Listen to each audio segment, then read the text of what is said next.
আশারামবাড়িতে মানব পাচার চক্রের বিরুদ্ধে পুলিশের বড় সাফল্য, এক দালাল গ্রেপ্তার, তদন্তে চাঞ্চল্যের ইঙ্গিত। খোয়াই জেলার চাম্পা হাওর থানার অন্তর্গত আশারামবাড়ি এলাকায় মানব পাচার চক্রের সঙ্গে জড়িত এক ব্যক্তিকে গ্রেপ্তার করেছে পুলিশ। ঘটনায় ইতিমধ্যেই বড়সড় পাচার চক্রের ইঙ্গিত মিলেছে বলে জানিয়েছে প্রশাসন।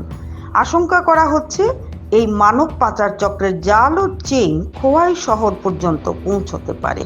গোটা বিষয়টি খতিয়ে দেখতে খোয়াই জেলা পুলিশ সুপার রানাদিত্য দাস খবর লেখা পর্যন্ত আশারামবাড়ি এলাকায় অবস্থান করছেন।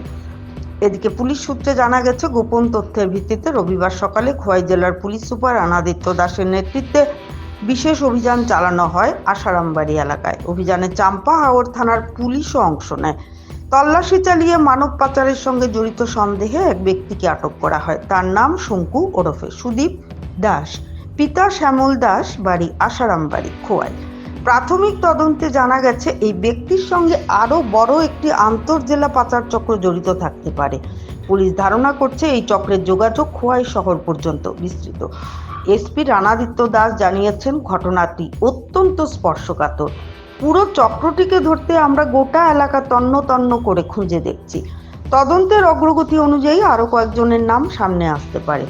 পুলিশের পক্ষ থেকে আটক ব্যক্তিকে জিজ্ঞাসাবাদ করা হচ্ছে এবং তার দেওয়া তথ্যের ভিত্তিতে পাচার চক্রের অন্যান্য সদস্যদের খোঁজে অভিযান জারি রয়েছে।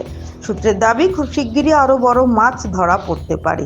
স্থানীয় মহলে ঘটনাকে কেন্দ্র করে চাঞ্চল্য ছড়িয়েছে এবং প্রশাসনের দ্রুত পদক্ষেপের প্রশংসা করছেন সাধারণ মানুষ। ত্রিপুরা থেকে গোপাল সিংহের রিপোর্ট, আসাম প্রাইম নেটওয়ার্ক।